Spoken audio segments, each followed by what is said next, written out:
What if the silence you're living in right now is not absence, but judgment, not delay, but preparation, not confusion, but exposure? And the reason you can't see what God is doing is because you are still looking for comfort where He is creating separation, because Isaiah does not describe a God who waits for you to be ready. It describes a God who moves. And when He moves, it reveals exactly who is aligned and who is not gradually, not safely, but decisively. And that is the part most people avoid because they think God's work will feel peaceful, predictable, reassuring.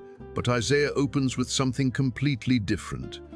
Woe to the sinful nation, a people whose guilt is great. They have forsaken the Lord. And that word woe is not a suggestion. It is a warning. It is a declaration that something is already wrong, whether you acknowledge it or not.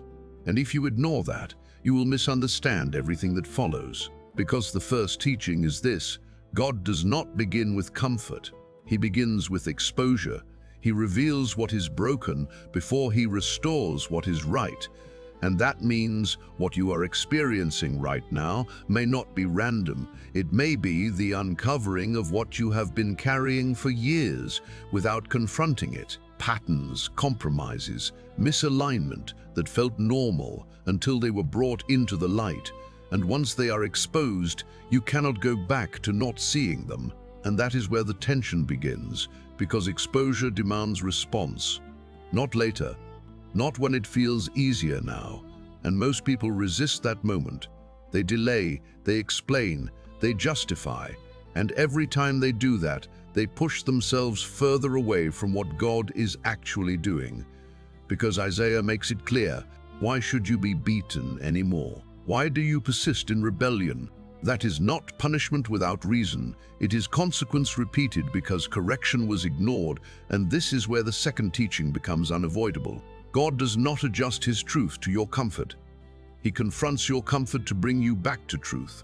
And if you resist that, the cycle continues, not because God is distant, but because you are unwilling to align. And that is the part most people never accept, because it removes every excuse.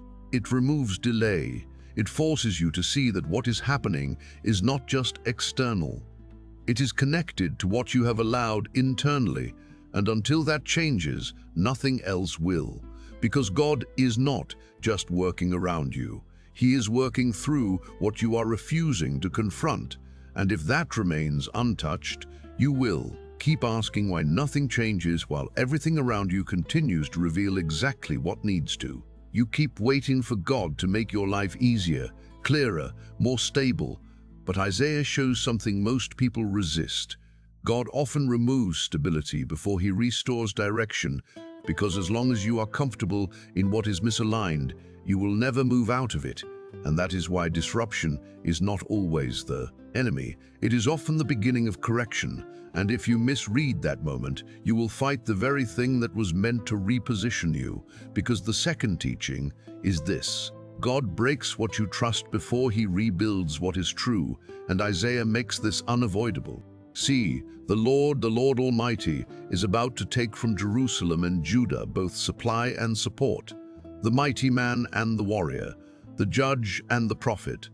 Everything they relied on was removed, not partially, not gradually, but systematically. And this is where most people lose clarity, because when support disappears, they assume God has stepped back, when in reality He has stepped in, but in a way they did not expect. Because removal feels like loss, but in Isaiah, it is exposure.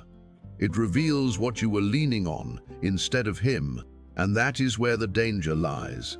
Because whatever you rely on becomes your foundation, and if that foundation is not aligned, it will eventually collapse, not randomly, but precisely, and that collapse will feel like chaos, but it is actually correction.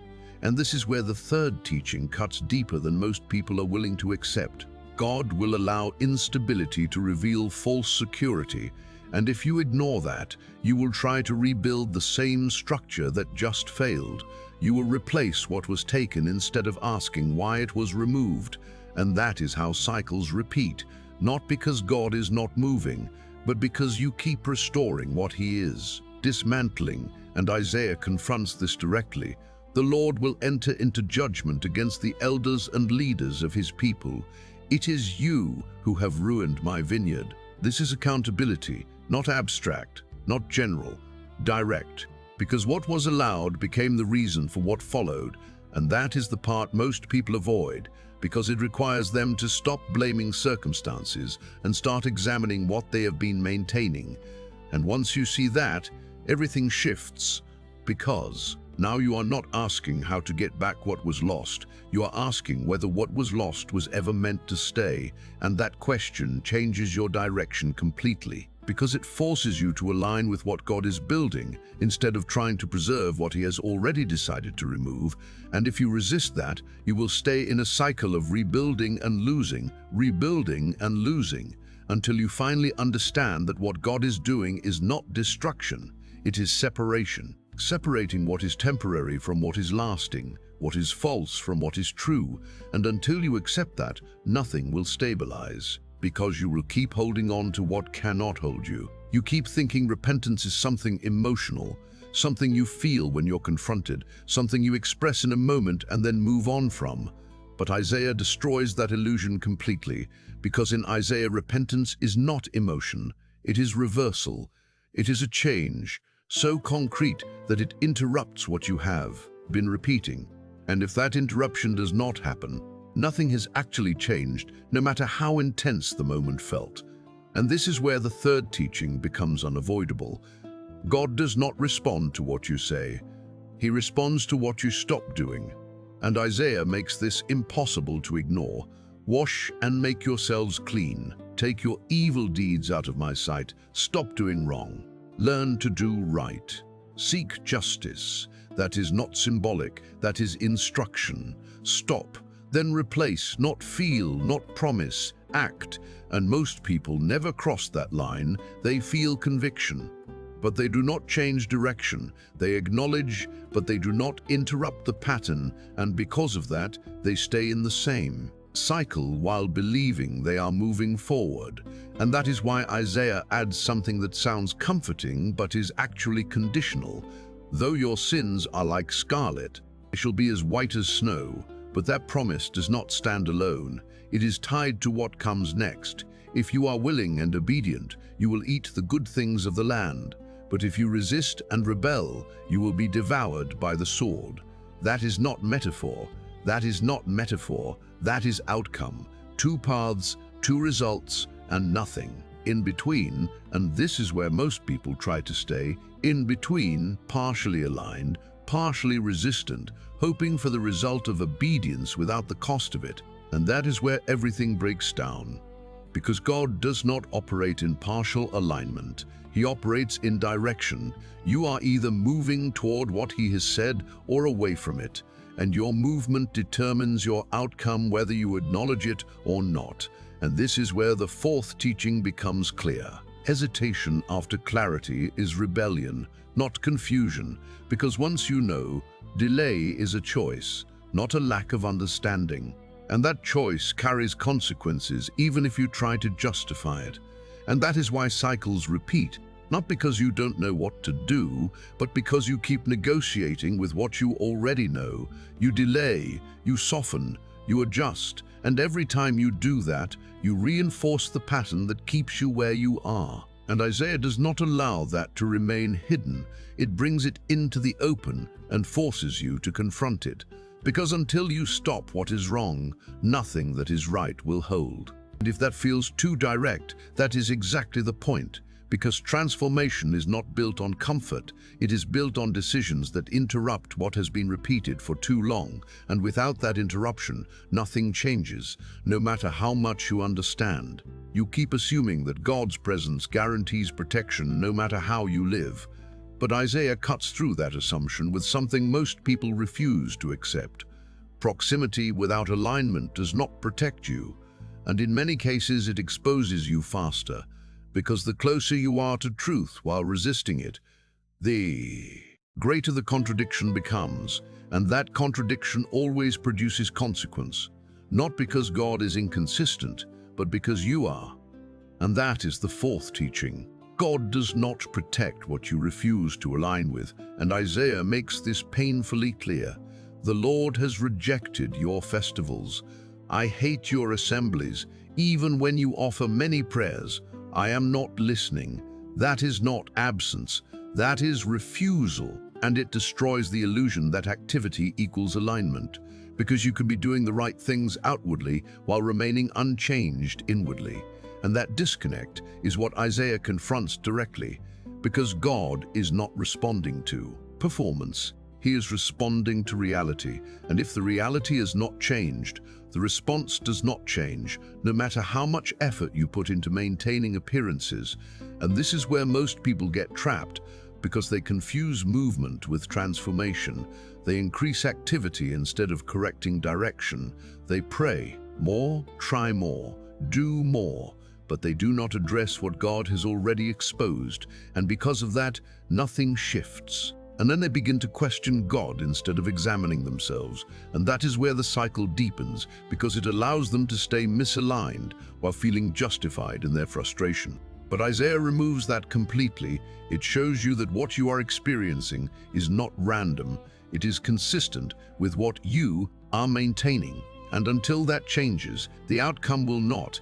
And this is where the fifth teaching becomes unavoidable. God rejects substitutes for obedience, no matter how convincing they look, and that is why the warning intensifies.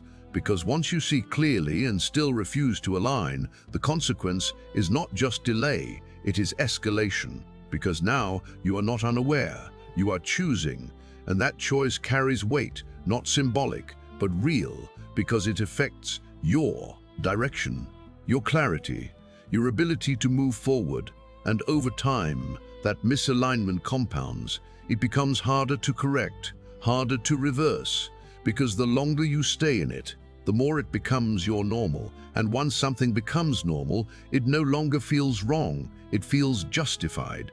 And that is the most dangerous place to be, because you are now reinforcing what is keeping you stuck while believing you are doing everything you can. And Isaiah exposes that illusion so clearly that you cannot ignore it without choosing to. And that is the point where everything either changes or stays exactly the same, depending on whether you respond to what has been revealed or continue to maintain what has already been rejected. You keep thinking God's timing means waiting, but Isaiah shows something far more uncomfortable. God's timing often means movement while you are still hesitating, and if you do not recognize it, you will call it delay when it is actually invitation. And that is where most people miss what God is doing right now, because they are waiting for certainty while God is calling for response. And that is the fifth teaching. God moves forward before you feel ready. And if you wait for readiness, you will fall behind what he is already doing. And Isaiah makes this undeniable. Arise, shine, for your light has come, and the glory of the Sayer, Lord, rises upon you. Notice the order, not wait and then shine, but arise first, move first, respond first, and most people reverse that. They wait to feel clarity, they wait to feel clarity, they wait to feel confident, they wait to feel sure, and because of that, they stay in the same place while opportunity passes them. Not because God did not move, but because they did not.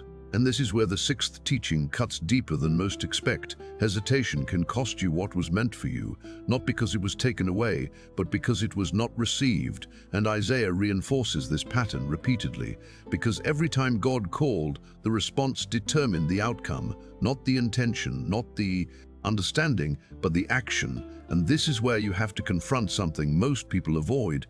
You already know more than enough to move. You are not lacking information. You are resisting action, and that resistance does not feel like rebellion. It feels like caution. It feels like waiting for the right moment. But if that moment never comes the way you expect, you remain exactly where you are, and that is how people stay stuck while believing they are.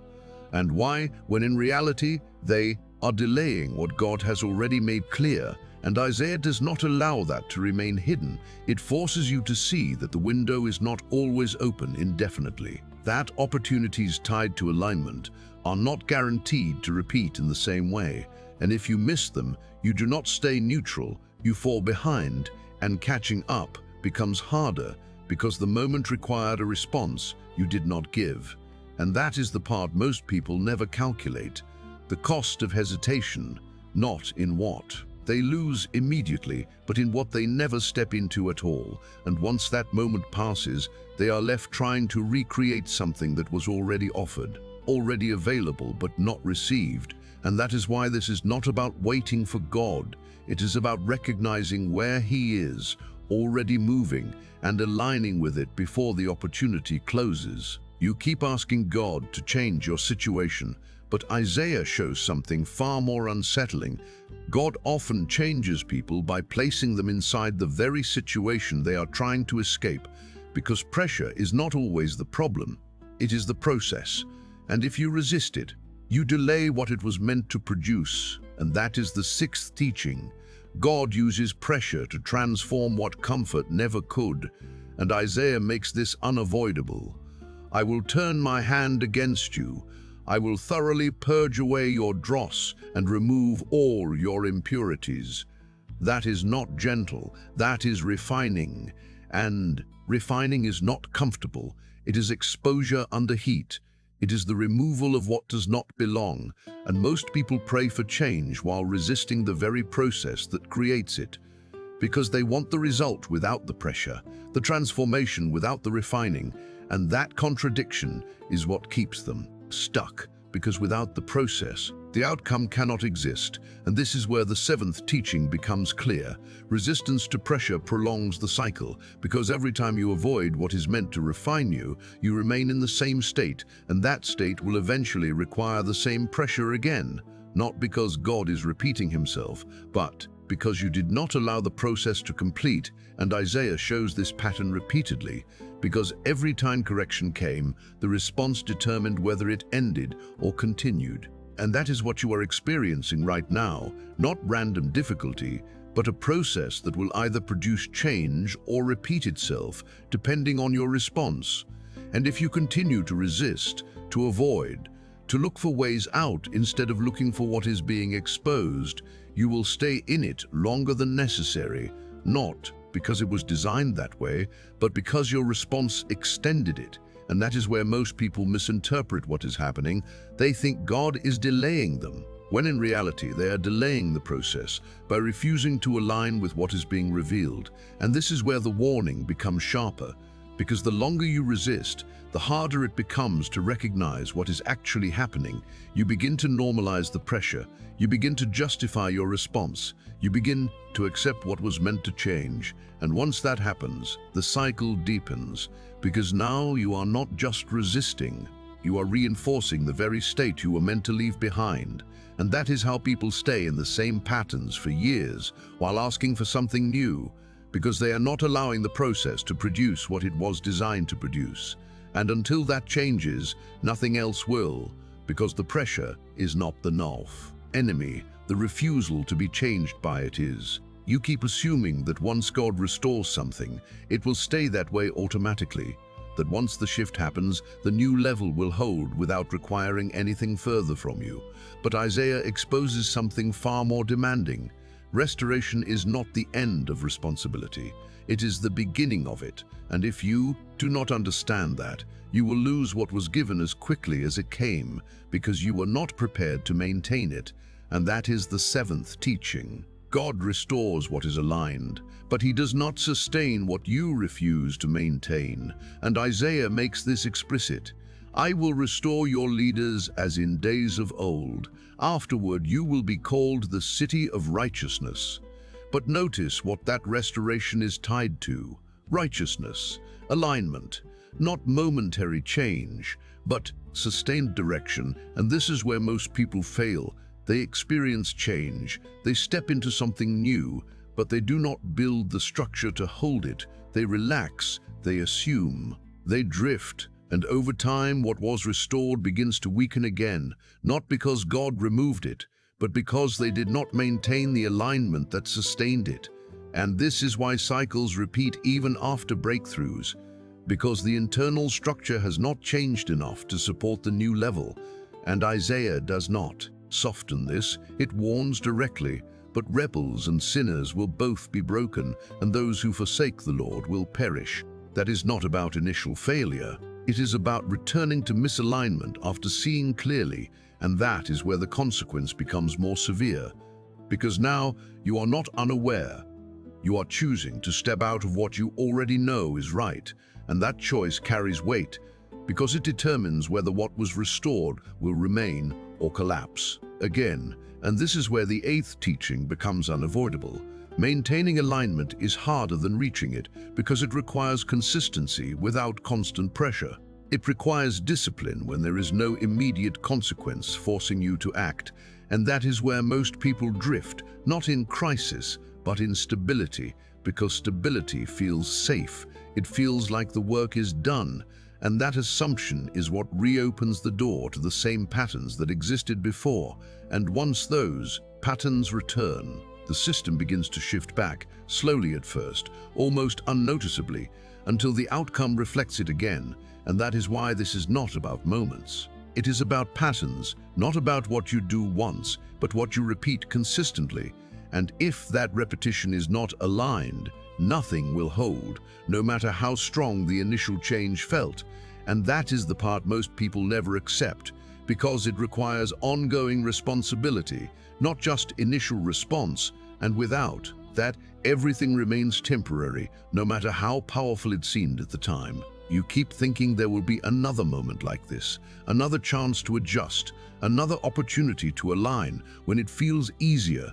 But Isaiah ends that illusion completely, because when God is revealing something, He is not just informing you, He is positioning you. And if you do not respond while you see clearly, you will not stay in the same place. You will move away from it, because clarity without action does not remain neutral. It becomes resistance. And resistance always has consequences. And that is the final teaching. What God is doing right now will either transform you or expose you, depending on what you do with it. And Isaiah makes this line impossible to ignore. Seek the Lord while He may be found. Call on Him while He is near. That word "while" means this is not indefinite. This is not always available in the same way. There are moments where alignment is accessible, where clarity is sharp, where response is possible. And if you miss them, you do not just delay, you lose something you could have stepped into. And that loss is not always visible immediately, but it shows up later as distance, as confusion, as a sense that something shifted and you are no longer where you could have been. And that is where most people end up. Not because God did not move, but because they did not respond when it mattered. And that is why the warning becomes direct. Let the wicked forsake their ways and the unrighteous their thoughts, and He will have mercy. Notice the order again. Forsake first, then mercy. Change first, then restoration. Not the other way around, and that is where most people reverse it. They wait for mercy before they change. They wait for confirmation before they align. And because of that, they stay in the same cycle while believing they are waiting on God, when in reality, they are delaying what God has already made clear. And that delay is not harmless. It is costly, because every moment you remain misaligned, you reinforce the pattern that keeps you there. You strengthen what you should be breaking. You normalize what should be removed. And over time, that becomes harder to reverse. Not because it is impossible, but because it is impossible, but because it is mossable. Familiar and familiarity is what locks people into cycles they no longer question. And that is why this moment matters more than you think. Because you are not just hearing something, you are being confronted with something that requires a decision. Not later, not when it feels easier, but now. Because the longer you wait, the less clear it becomes, the less urgent it feels, and the easier it is to return to what you already know is not working. And that is how people lose what was meant for them, not through rejection, but through hesitation. And once that hesitation becomes a pattern, it defines their outcome. Not because God changed, but because they did not. And that is the line Isaiah draws at the end. Not between good and bad intentions, but between those who respond and those who delay. those who align and those who resist. And that line determines everything that follows, because from this point forward, you are no longer unaware, you are choosing, and that choice will either move you into what God is doing or leave you exactly where you have been, and that will not be decided by what you agree with, but by what you actually do next.